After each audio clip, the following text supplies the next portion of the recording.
ఆచి chicken masala. AP రాజధానిగా అమరావతికి చట్టబద్ధత అంశంపై రాజ్యసభలో చర్చ సందర్భంగా మరికొన్ని సమస్యలను నేతలు ప్రస్తావించారు. విభజన హామీలను తెలుగు రాష్ట్రాల నేతలు ప్రస్తావించారు. కేంద్రం అన్ని రాష్ట్రాలను సమానంగా చూడాలంటూ విజ్ఞప్తి చేశారు. మరికొన్ని రాష్ట్రాలు కూడా ఎప్పటి నుంచో పెండింగ్ లో ఉన్న తమ సమస్యలను వినిపించాయి. ముఖ్యంగా కొటియా గ్రామాల సమస్యలను ఒడిషా ప్రస్తావించింది. ఇది కేవలం 21 గ్రామాల సమస్య కాదు, రాష్ట్రాల మధ్య సరిహద్దు సమస్య అంటోంది Odisha.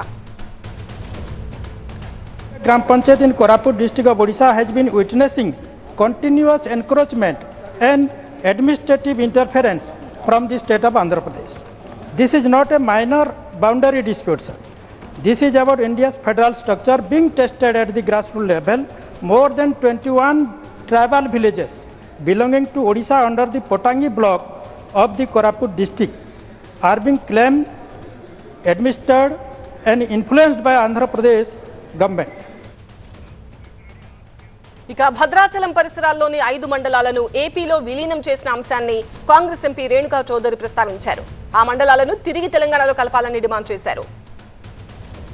ఎట్టపాక, Kannaigudem, Pichukulapadu, Gundala and Purushottapatnam. Now these are living in no man's land. They locationally with the Andhra Pradesh and then they belong to Telangana. And these lands are the Lord's. Rama, they claim they worship Rama. The only temple of Ram which is in Bhadrachalam. These are the Lord's properties and these people live in a grey area.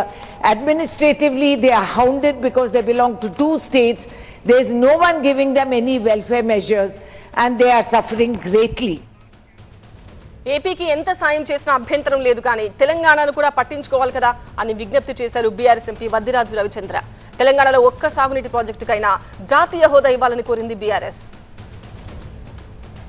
తీవ్రమైన అన్యాయం జరుగుతుంది ఏంటంటే sir, Telangana AP reorganisation act ప్రకారంగా మాకు ఒక్క ప్రాజెక్టుకైనా జాతీయ హోదా ఇవ్వండి అని మేము రిక్వెస్ట్ పదే చెప్తున్నాం సార్. మేము 34,000 కోట్ల రూపాయలు తెలంగాణ రాష్ట్ర ప్రభుత్వ సొమ్ము సార్ కాళేశ్వరం కోసం నిధులు ఖర్చు పెట్టి 60,000 కోట్ల రూపాయలు కేంద్ర ప్రభుత్వ రంగ సంస్థల ద్వారా లోన్ తీసుకొని మేము కట్టుకున్నాం సార్. కనీసం దానికైనా పాలమూరు రంగారెడ్డికైనా ఒక జాతీయ హోదా ఇవ్వాలని చెప్పి మా రిక్వెస్ట్ సార్. అది ఏపీ రాజధానిగా అమరావతికి చట్టబద్ధత అంశంపై రాజ్యసభలో చర్చ సందర్భంగా నేతలు ప్రస్తావించిన ఈ సమస్యల గురించి మా బ్యూరో చీఫ్ గోపి వివరిస్తారు.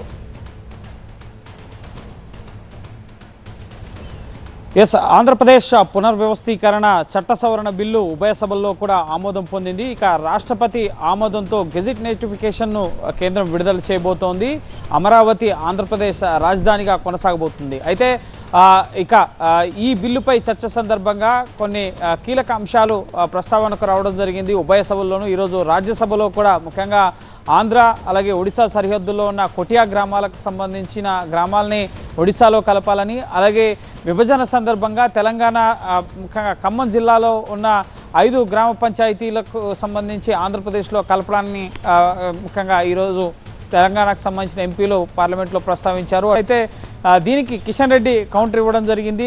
విభజన జరిపింది కాంగ్రెస్ పార్టీ, సో ఇప్పుడు ఉన్న కాంగ్రెస్ పార్టీ ఎంపీలే మళ్ళీ ఇవి తెలంగాణలో కలపాలని చెప్పి డిమాండ్ చేస్తున్నారు. అప్పుడు ఏం చేశారు, అప్పుడు ఈ బిల్లును రూపొందించినప్పుడు ఎందుకు అభ్యంతరం వ్యక్తం చేయలేదు, ఇప్పుడు ఎందుకు అడుగుతున్నారు అంటూ కూడా కిషన్ రెడ్డి కౌంటర్ ఇవ్వడం జరిగింది.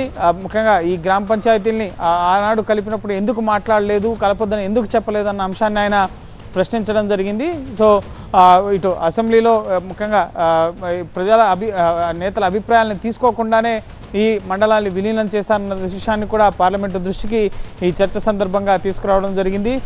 ఇటు ఒడిశాకు సంబంధించి గ్రామాల విలీనానికి సంబంధించి అక్కడ ఉన్న ప్రజల మనోభావాలను గౌరవించి అక్కడున్న 21 గ్రామాలని ఒడిశాలో కలపాలని చెప్పి ఒడిశా ఎంపీలు డిమాండ్ చేస్తున్నారు. ముఖ్యంగా పోలవరం ముంపుకు సంబంధించి జరుగుతున్న నష్టం వల్ల కొన్ని గ్రామాలు ఒడిశాలో కూడా ఎఫెక్ట్ అవుతున్నాయి. సో వారికి కూడా న్యాయం చేయాలన్న అంశాన్ని ఈరోజు ఈ ఆంధ్రప్రదేశ్ పునర్వ్యవస్థీకరణ సవరణ చట్ట బిల్లుపై చర్చ సందర్భంగా ముఖ్యంగా ఒడిశా ఎంపీ లేవనెత్తడం జరిగింది. ఇటు రేణుకా చౌదరి అలాగే సురేష్ రెడ్డి ఈ నేతలు కూడా ముఖ్యంగా తెలంగాణకు సంబంధించిన ఎంపీలు కూడా తెలంగాణకి ముఖ్యంగా ఏ విధంగా ఎఫెక్ట్ అవుతుంది, ఈ పునర్వ్యవస్థీకరణ బిల్లు అనేది రీఆర్గనైజేషన్ యాక్ట్ అనేది రీకన్స్ట్రక్షన్ యాక్ట్గా ఉండకూడదు అని చెప్పి కూడా సురేష్ రెడ్డి మాట్లాడడం జరిగింది. సో విభజన హామీలన్నీ కూడా తెలంగాణకు సంబంధించి కూడా అమలు చేయాలి అన్న అంశాలను కూడా ఇటు తెలంగాణ ఎంపీలు కూడా ప్రస్తావించడం జరిగింది. సో ఓవరాల్గా కీలక చర్చల నడుమ దేశవ్యాప్తంగా ఉన్న అన్ని రాజకీయ పార్టీలు ఒక్క వైఎస్ఆర్సీపీ మినహాయించి మిగతా పార్టీలన్నీ కూడా ఈ ఆంధ్రప్రదేశ్ పునర్వ్యవస్థీకరణ సవరణ చట్టానికి ఆంధ్రప్రదేశ్ రాజధానిగా అమరావతికి చట్టబద్ధత కల్పించేందుకు అంశానికి సంబంధించి రూపొందించిన ఈ బిల్లుకి ఎట్టకేలకు మద్దతిస్తూ ఈ బిల్లుని ఆమోదింపు చేయడం జరిగింది.